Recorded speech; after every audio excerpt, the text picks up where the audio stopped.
ഇന്ന് നമ്മൾ സംസാരിക്കുന്നത് രക്തത്തിലെ പഞ്ചസാര കുറയ്ക്കാനുള്ള ഏറ്റവും മികച്ച മാർഗ്ഗത്തെക്കുറിച്ചാണ്. ആദ്യം നമുക്ക് മനസ്സിലാക്കേണ്ടത് സാധാരണ രക്തത്തിലെ നോർമൽ ബ്ലഡ് ഷുഗർ എത്രയാണെന്നാണ്. നമ്മൾ ഫാസ്റ്റിംഗ് ബ്ലഡ് ഷുഗർ നോക്കുമ്പോൾ അത് 70 മുതൽ 100 മില്ലിഗ്രാം പെർ ഡെസിലിറ്റർ വരെ ആണെങ്കിൽ അത് നോർമൽ ആണെന്ന് കരുതുന്നു. ഇനി നിങ്ങൾ ഒരു പ്രീ ഡയബറ്റിസ് ആണെങ്കിൽ, നിങ്ങൾ ചെറിയ തോതിൽ ഇൻസുലിൻ റെസിസ്റ്റൻസ് ഉണ്ടെങ്കിൽ ഫാസ്റ്റിംഗ് ബ്ലഡ് ഷുഗർ 100-ന് മീതെ ഒരു 125-നും 100-നും 125-നും ഇടയിലായിരിക്കും. ഇതിന് പ്രീ ഡയബറ്റിക് എന്ന് പറയുന്നു. അടുത്തതായി ടൈപ്പ് 2 ഡയബറ്റീസ്. ഇത് 126 മില്ലിഗ്രാം പെർ ഡെസിലിറ്ററിൽ കൂടുതലാണ് നിങ്ങളുടെ ഫാസ്റ്റിംഗ് ബ്ലഡ് ഷുഗർ എങ്കിൽ അതിനെ ടൈപ്പ് 2 ഡയബറ്റീസ് ആയി കണക്കാക്കുകയും ചെയ്യുന്നു. ഇപ്പോൾ എന്താണ് ബ്ലഡ് ഷുഗർ ലെവൽ ഉയരാൻ കാരണമെന്ന് മനസ്സിലാക്കാം. തീർച്ചയായും ഭക്ഷണം ഒരു പ്രധാന കാരണമാണ്. പക്ഷേ എല്ലാ ഭക്ഷണങ്ങളും ഒരുപോലെ ബ്ലഡ് ഷുഗർ ഉയർത്തുന്നില്ല. നമുക്ക് ആദ്യമായി കാർബോഹൈഡ്രേറ്റുകളെ പറ്റി നോക്കാം. ബ്ലഡ് ഷുഗർ ഏറ്റവും കൂടുതൽ ഉയർത്തുന്നത് കാർബോഹൈഡ്രേറ്റുകളാണ്. പ്രത്യേകിച്ച് പ്രോസസ്ഡ് കാർബോഹൈഡ്രേറ്റുകൾ. ഇവയാണ് ബ്ലഡ് ഷുഗർ ലെവൽ ഏറ്റവും കൂടുതൽ ഉയർത്തുന്നത്. എന്നാൽ പലരും കരുതുന്ന ഒരു തെറ്റിദ്ധാരണയുണ്ട്. സാധാരണ ഉപയോഗിക്കുന്ന സ്റ്റാർച്ചുകൾ, അവ ഉപയോഗിച്ചാലും പ്രശ്നമില്ല. പക്ഷേ പഞ്ചസാരയാണ് ഏറ്റവും മോശം. മറ്റു കാർബോഹൈഡ്രേറ്റുകൾ ഉപയോഗിച്ചാൽ ബ്ലഡ് ഷുഗർ ലെവൽ കൂടില്ല എന്ന ഒരു തെറ്റിദ്ധാരണയുണ്ട്. എന്നാൽ ഈ സ്റ്റാർച്ച് ശരീരത്തിൽ എത്തിയാൽ അത് വളരെ വേഗത്തിൽ ഗ്ലൂക്കോസായി മാറുന്നുണ്ട്. അപ്പോൾ എന്താണ് സ്റ്റാർച്ച് എന്താണെന്ന് നോക്കാം. നമുക്ക് ഈ ഗ്ലൂക്കോസ് എന്നത് ഒരു ചെറിയ ഒരു മോളിക്യൂളാണ്. നാം ബ്ലഡ് ഷുഗർ എന്ന് വിളിക്കുന്ന ഇതാണ്. സ്റ്റാർച്ച് എന്നത് നൂറുകണക്കിന് ഗ്ലൂക്കോസ് മോളിക്യൂളുകൾ തമ്മിൽ ചേർന്നിരിക്കുന്ന ഒരു രൂപമാണ്. നിങ്ങൾ ഈ പ്രകാരം സ്റ്റാർച്ച് കഴിക്കുമ്പോൾ, അതായത് അരി, ഈ ഉരുളക്കിഴങ്ങ്, അതുപോലെ തന്നെ ബ്രെഡ്, ഇവയൊക്കെ വായിലെത്തിയ ഉടനെ സലൈവറി അമിലേസ് എന്ന ഒരു എൻസൈം വായിൽ ഉൽപ്പാദിപ്പിക്കപ്പെടുന്നുണ്ട്. അത് ഈ സ്റ്റാർച്ചിനെ വിഘടിപ്പിക്കും. ആദ്യം വലിയ ശൃംഖലകൾ ചെറുതാക്കുകയും പിന്നീട് ഓരോ ഗ്ലൂക്കോസ് യൂണിറ്റായി വേർപിരിക്കുകയും ചെയ്യും. അതിനുശേഷം ഇത് ബ്ലഡ് സ്ട്രീമിലേക്ക് പ്രവേശിക്കുകയും ചെയ്യും. അപ്രകാരം ബ്ലഡ് ഷുഗർ അതിവേഗം ഉയരുകയും ചെയ്യും. ചിലപ്പോഴൊക്കെ സ്റ്റാർച്ച് വളരെ വേഗത്തിൽ തന്നെ പ്രവർത്തിക്കും. അപ്രകാരം ഈ നേരത്തെ പറഞ്ഞ അരി, അതുപോലെ തന്നെ ബ്രെഡ്, മൈദ ഉൽപ്പന്നങ്ങൾ, ഉരുളക്കിഴങ്ങ്, ഇവയൊക്കെ വളരെ വേഗത്തിൽ ബ്ലഡ് ഷുഗർ ഉയർത്തുകയും ചെയ്യും. എന്നാൽ പഞ്ചസാര ആഹ് കഴിക്കുന്നതും നിങ്ങളുടെ ബ്ലഡ് ഷുഗർ, പഞ്ചസാര പഞ്ചസാര കഴിക്കുന്നത് ഇതിനേക്കാൾ കൂടുതൽ അപകടകരമാണ്. എന്തുകൊണ്ടാണെന്ന് നോക്കാം. കാരണം പഞ്ചസാരയ്ക്ക് 2 ഭാഗങ്ങളുണ്ട്. പഞ്ചസാര ഗ്ലൂക്കോസും ഫ്രക്ടോസും ചേർന്നാണ് പഞ്ചസാര ഉൽപ്പാദിപ്പിച്ചിട്ടുള്ളത്. ശരീരത്തിലെ എല്ലാ കോശങ്ങൾക്കും ഈ ഗ്ലൂക്കോസിനെ ഉപയോഗിക്കാനും അതുപോലെ തന്നെ എനർജി ഉൽപ്പാദിപ്പിക്കുകയും ചെയ്യാം. എന്നാൽ ഫ്രക്ടോസിനെ പ്രോസസ്സ് കൂടുതൽ പ്രോസസ്സ് കരളിൽ വെച്ച് മാത്രമാണ് കൂടുതൽ പ്രോസസ്സ് ചെയ്യാൻ സാധിക്കുള്ളൂ.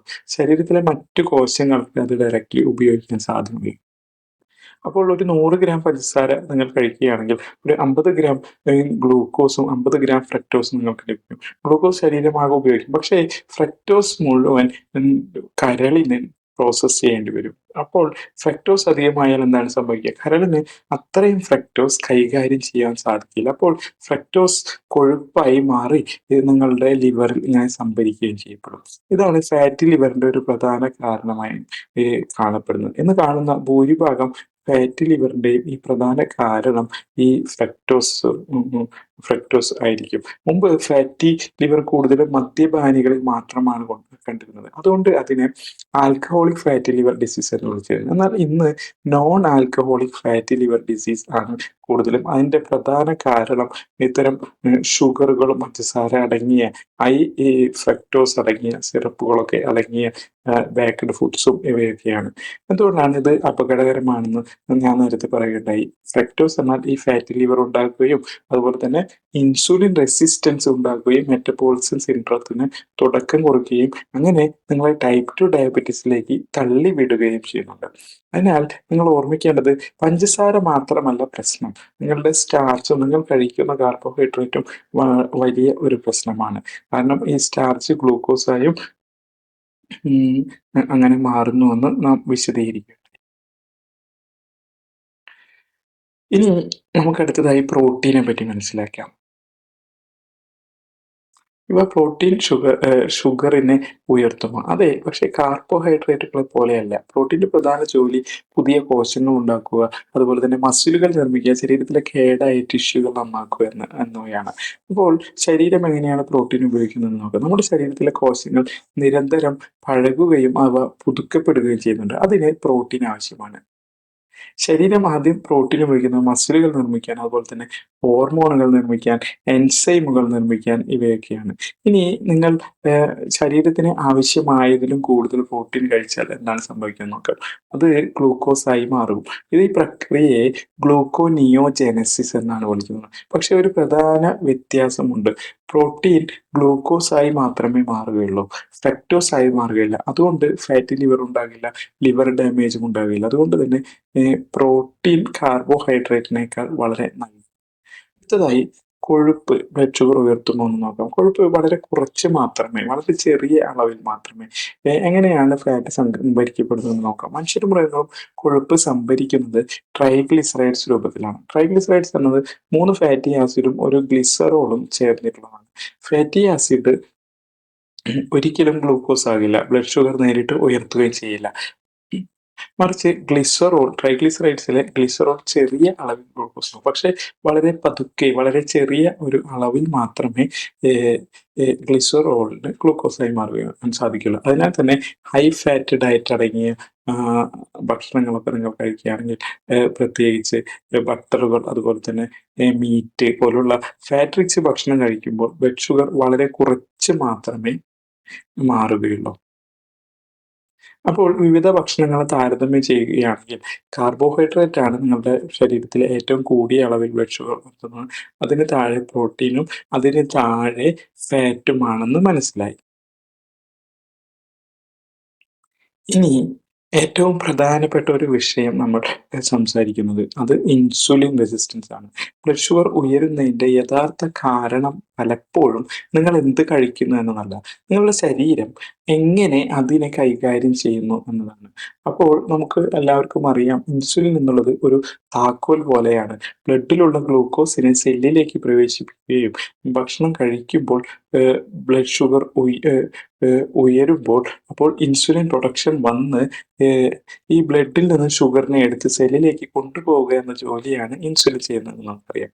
ആദ്യമൊക്കെ ഇത് നല്ലതാണ്, കാരണം ബ്ലഡ് ഷുഗർ നിയന്ത്രിക്കപ്പെടുന്നു.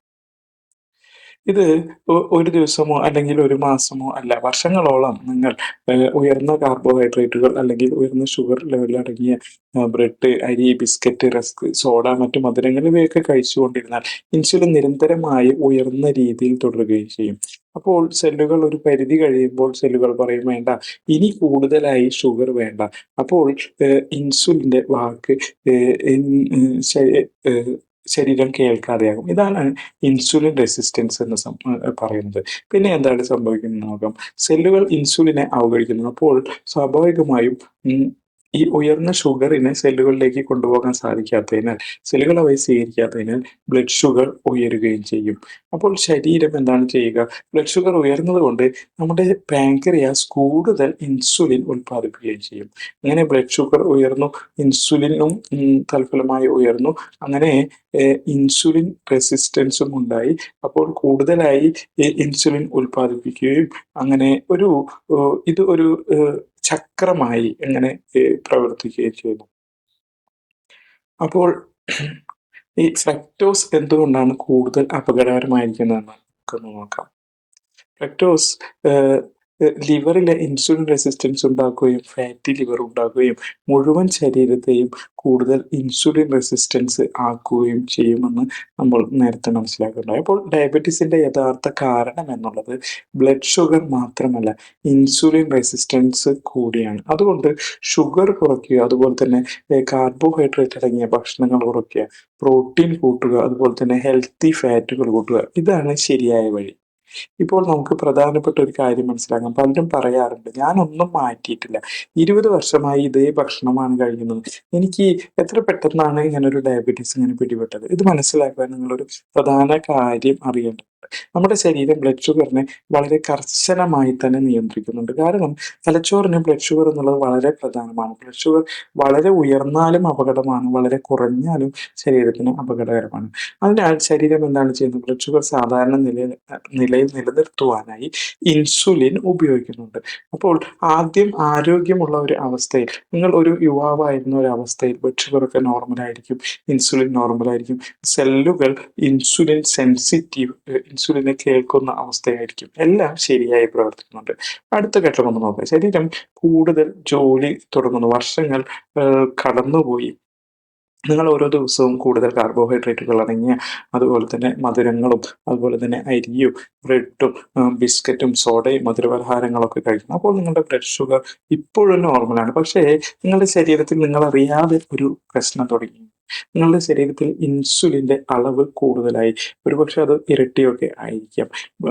അതുകൊണ്ടാണ് നിങ്ങൾക്ക് ബ്ലഡ് ഷുഗർ നിയന്ത്രിക്കാൻ സാധിക്കുന്നത്. പാൻക്രിയാസ് മുമ്പത്തേനേക്കാൾ 2 മടങ്ങ് ഇൻസുലിനൊക്കെ ഉൽപ്പാദിപ്പിക്കേണ്ടി വരുന്നുണ്ട്. പക്ഷേ ബ്ലഡ് ഷുഗർ ഇപ്പോഴും നോർമലാണ്. നിങ്ങളൊരു പരിശോധന നടത്തിയാൽ ബ്ലഡ് ഷുഗർ നോക്കുന്നു, പക്ഷേ എല്ലാം നോർമലാണ്. അതിനാൽ തന്നെ നിങ്ങൾ ആരോഗ്യവാനാണ് എന്ന് നിങ്ങൾ കരുതുകയും ചെയ്യുന്നു. ഇനി അടുത്ത ഘട്ടം, ഈ പ്രശ്നം കുറച്ചുകൂടി വലുതാകുന്നു. കുറച്ചുകൂടി വർഷങ്ങൾ കടന്നുപോയാൽ നിങ്ങളുടെ ഇൻസുലിൻ ലെവൽ 2 മടങ്ങിന് പകരം വീണ്ടും കൂടി ഒരു 4 മടങ്ങൊക്കെ വേണ്ടി വരുന്നു. പക്ഷേ ബ്ലഡ് ഷുഗർ ഇപ്പോഴും സാധാരണമായ ഒരു പരിധിയിലാണ്. അപ്പോൾ യഥാർത്ഥ പ്രശ്നം എന്താണ്? നിങ്ങൾ വീണ്ടും ഷുഗർ ലെവൽ മാത്രം പരിശോധിക്കുന്നു, പക്ഷേ ഇൻസുലിൻ ലെവൽ പരിശോധിക്കുന്നില്ല. എന്തുകൊണ്ടാണ് ഇൻസുലിൻ ടെസ്റ്റ് പ്രധാനമാണ് എന്ന് പറയുന്നത് നോക്കാം. ബ്ലഡ് ഷുഗർ മാറുന്നതിന് ഒരു 10-20 വർഷങ്ങൾക്ക് മുമ്പ് തന്നെ നിങ്ങളുടെ ഇൻസുലിൻ ലെവൽ ഉയർന്നു തുടങ്ങിയിട്ടുണ്ടാവും. അതുകൊണ്ട് തന്നെ ഇൻസുലിൻ ടെസ്റ്റ് ചെയ്താൽ ഡയബറ്റീസ് വരുന്നതിന് വർഷങ്ങൾക്ക് മുമ്പ് തന്നെ നിങ്ങളുടെ അപകട സൂചന നിങ്ങൾക്ക് മനസ്സിലാക്കാമായിരുന്നു. അടുത്തതായി 4ാം ഘട്ടം. ഈ ഘട്ടത്തിൽ പാൻക്രിയാസിന് ഇനി കൂടുതൽ ഇൻസുലിൻ നിർമ്മിക്കാൻ സാധിക്കില്ല. അതുവരെ ബ്ലഡ് ഷുഗർ നോർമലായി നിലനിർത്താൻ അത് അമിതമായി, അത് കഠിനമായി തന്നെ ജോലി ചെയ്തിരുന്നു. പക്ഷേ ഇപ്പോൾ പാൻക്രിയാസ് ക്ഷീണിക്കുകയാണ്. ഇപ്പോഴാണ് ബ്ലഡ് ഷുഗർ ഉയരുന്നത്.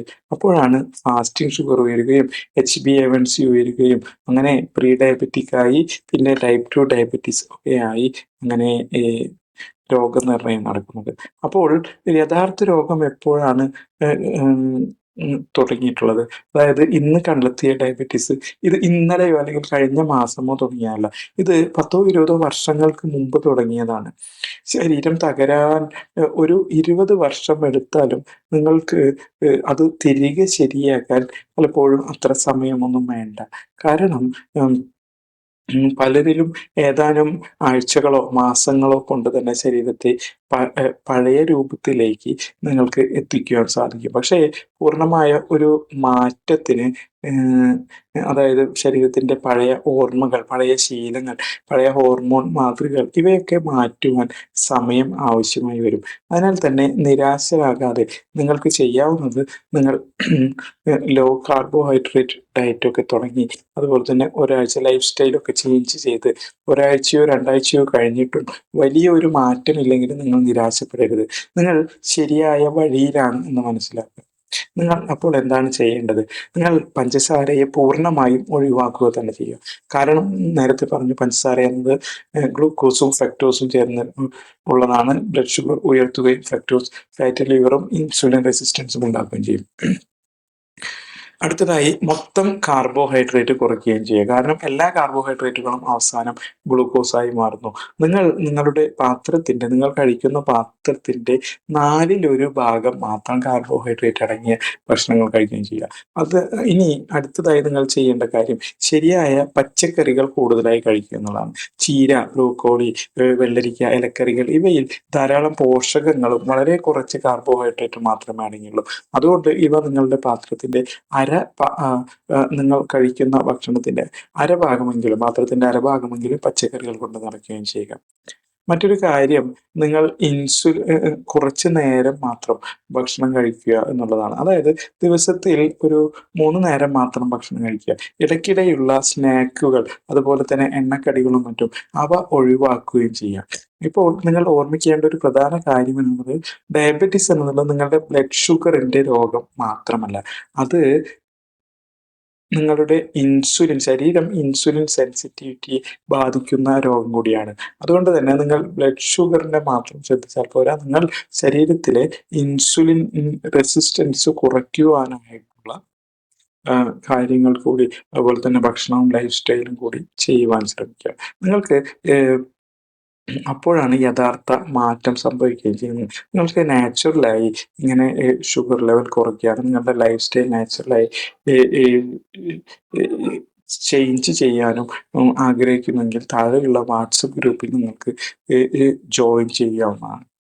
അതുപോലെ ഇത്തരം കൂടുതൽ ഇത്തരം ഹെൽത്ത് ടിപ്സ് അറിയുന്നതിനായി ഈ ചാനൽ ഒന്ന് ഫോളോ ചെയ്യുകയും ചെയ്യുക.